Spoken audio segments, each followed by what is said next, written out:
Buenas tardes. Ok.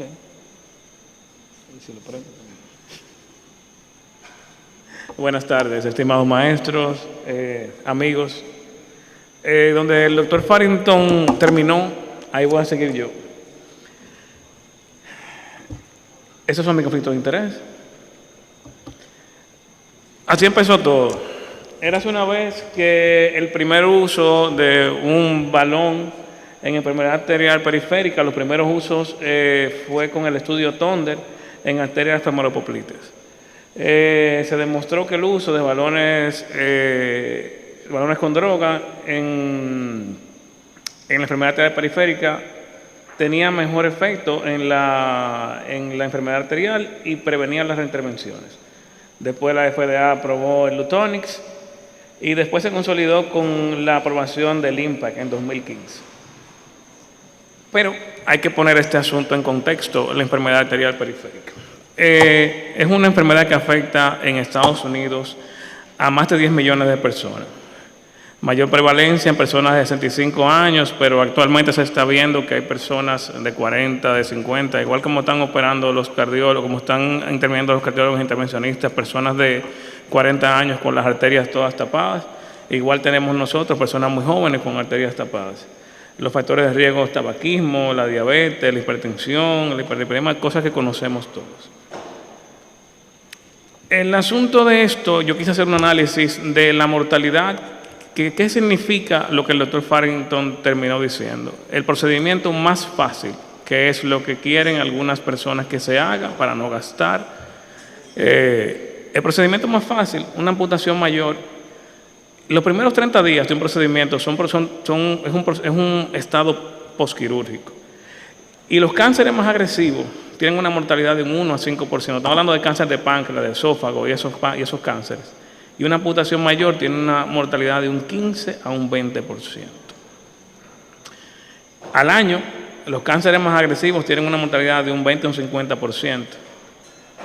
Y la amputación mayor tiene una mortalidad de un 60 a un 40. De un 40 a un 60, perdón.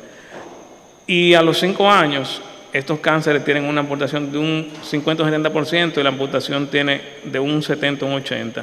Hay una cosa que es importante de resaltar, que incluso la amputación menor tiene más mortalidad que los cánceres a un año y la mortalidad posquirúrgica también.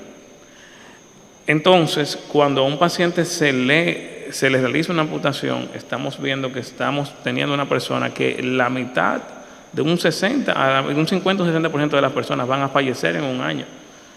Eso, el cáncer de páncreas, el de esófago y esas cosas con unos pacientes, y sin contar los cánceres menos agresivos, que son, los números son muchísimo más bajitos. Estamos comparando enfermedad arterial con cáncer. Son unos números bastante serios. Entonces, bueno, aquí se derrumba todo el tema del balón con droga con el estudio de Katsanos, que evaluó la seguridad en un metaanálisis y examinó 28 estudios clínicos, y cuando ellos analizaron esto, según lo que el equipo analizó, dijo que había una mortalidad mayor en un año, y aumentó la mortalidad a 2 años y aumentó la mortalidad a 5 años. Esto puso en alerta a la FDA. Se recomendaron en ese momento que no se hicieran angioplastia con balones con droga en pacientes que eran claudicantes. En fin, eso es un revuelo a nivel mundial. Después vinieron entonces los estudios de contraparte, que vieron que no existía tal relación con la mortalidad a un año y a 5 años. Es importante saber que la dosis de un balón con droga, del más grande de todos los balones con droga, que es un balón de 6 milímetros, de 6 centímetros, de 200 milímetros de ancho, son 11 miligramos de plaquitaxel, más o menos. Y las dosis que usamos, por ejemplo, yo consulté las bases oncológicas, las dosis que usan los oncólogos, que son dosis sistémicas, son 80 miligramos por superficie por superficie corporal. O sea, una persona de 70 kilos con 150 centímetros tiene 1.8 más o menos, tiene que tener como 160 miligramos de plaquitaxel. y es un fármaco bien tolerado en esos pacientes, según reportan los oncólogos clínicos. Nosotros, para tener una dosis así, con temas de balones, para cirugía vascular periférica, debíamos usar como 50 balones en un paciente, que realmente no es una dosis que vamos a usar nunca. Utilizamos 2 o 3 balones a lo sumo cuando tenemos un paciente. Entonces, eso pone en evidencia que en el estudio de Katsanos hubo cierto problema metodológico, y después se fue evidenciando en los otros estudios. Este estudio también fue un metaanálisis del 2020, que no se observó aumento de mortalidad en ningún punto a los 60 meses, y la supervivencia de los pacientes tratados con paclitaxel en aquellos dispositivos convencionales. La conclusión: los dispositivos recubiertos de paclitaxel no se asociaron con mayor riesgo de muerte, y su uso sigue siendo válido. Después, entonces, aquí tenemos los estudios de Luminor, que es el balón de Vascular. Tenemos el Lumiflow, es un registro de 542 pacientes. Todos los pacientes, para hacer un estudio que fuese más cercano a la realidad, no se desecharon pacientes. Todo el paciente que iba y se debía de hacer una angioplastía se tomó en el estudio, y eso hacía que el estudio fuera un estudio más de la vida real. En estos pacientes, las lesiones de las arterias popliteas, y muchas de ellas eran complejas, en algunos se tuvo que utilizar stents.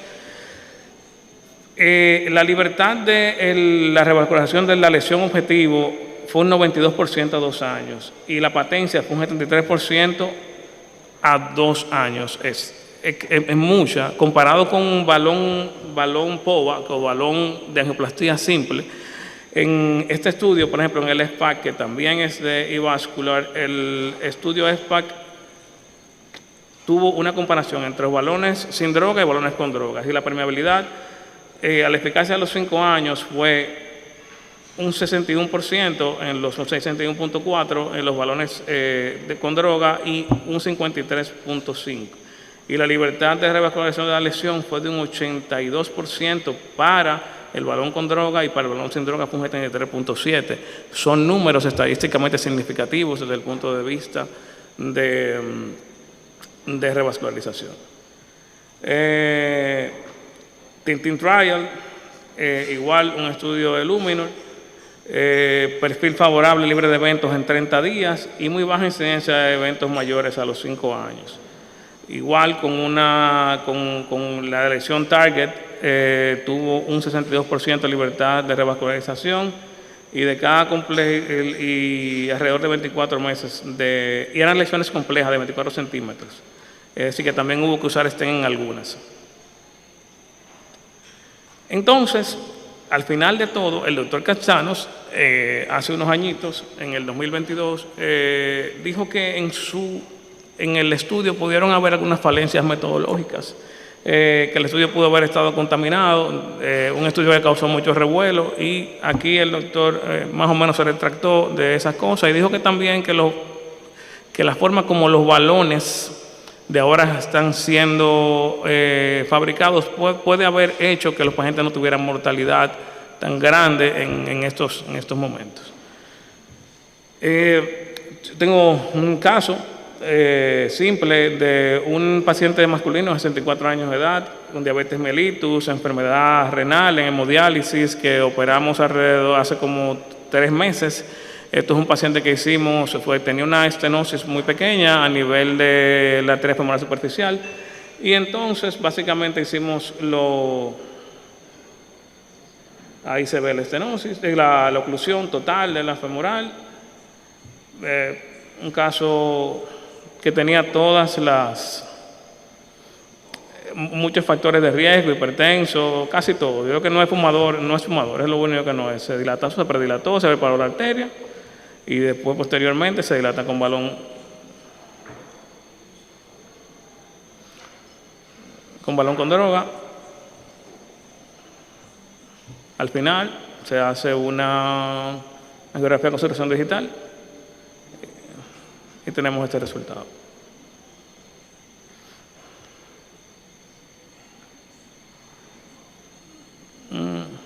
Es importante saber que lo más interesante de esto es saber que la enfermedad arterial es una enfermedad muy mortal. Cuando se amputa un paciente y se puede hacer otra cosa, se está sesgando la vida de una persona. La mortalidad es muy grande. Este es básicamente el mensaje para llevar a casa de esta presentación. Muchas gracias.